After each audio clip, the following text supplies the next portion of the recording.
Okay, so the hat is the Team 88. 88, you take an 8 and you turn it sideways and it becomes an infinity symbol. Let's see. These ones, I guess, are the Grateful Dead. And what was I going to talk to you about? Oh, you're Marcus Aurelius. So, I think I told you, I can't remember. Did I tell you about consciousness calibrations? Consciousness calibrations was, yes, I did. I talked to you about Dr. David R. Hawkins, a psychiatrist who worked with the Nobel Prize winning scientist Linus Pauling. And he developed a scale of consciousness that you can map every being onto. You use muscle testing that chiropractors use to test for allergies, for example. And you use muscle testing to determine what someone's consciousness calibration level is. The scale runs from 1 to 1,000. It's a logarithmic scale. So the higher you go, I can't remember how logarithms work, if it's exponential. Let's see. So the scale runs from 1 to 1,000. 1 is the consciousness of an amoeba, one-celled organism. 1,000 is the consciousness of Buddha or Jesus. And let's see. Everything below 200 on the scale is a negativity. 200 is the level of courage. 300 is the level of where you might find carpenters. The 400s are the levels of the intellect. Let's see. 500 is the beginning of love. It's not emotional love or romantic love. It's more of agape love. 540 is unconditional love.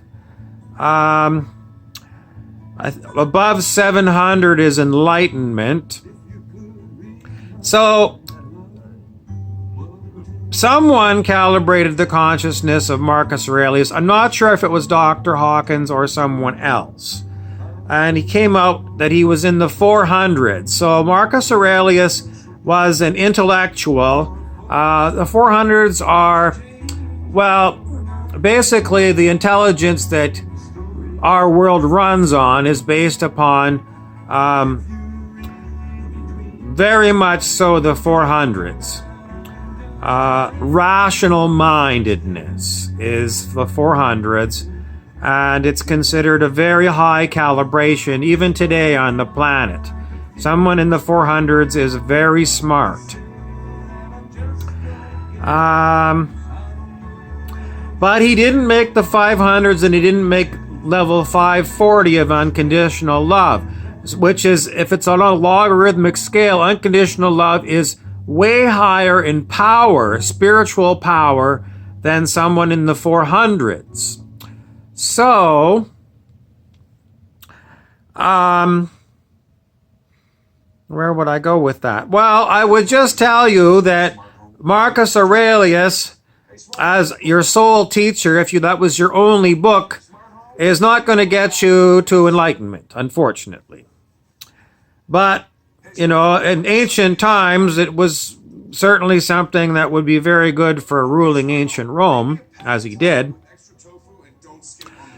Some books that might get you to enlightenment, Transcending the Levels of Consciousness by Dr. David R. Hawkins, and I told you about that one before, because that one tells you how to get from one level to the next.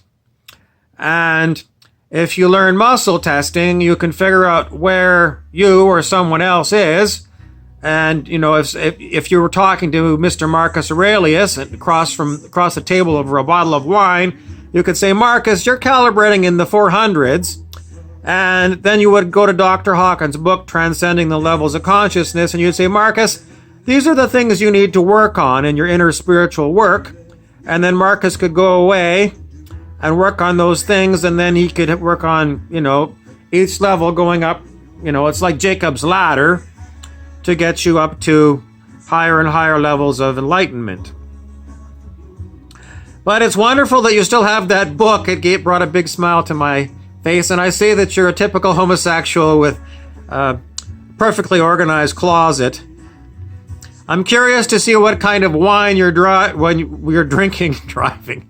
And I don't know if you want to drink and drive in one of those fast cars of Mad Max. Do you remember I had a red Mustang in Vancouver? I don't know if you were around and still in Vancouver when I had my red Mustang.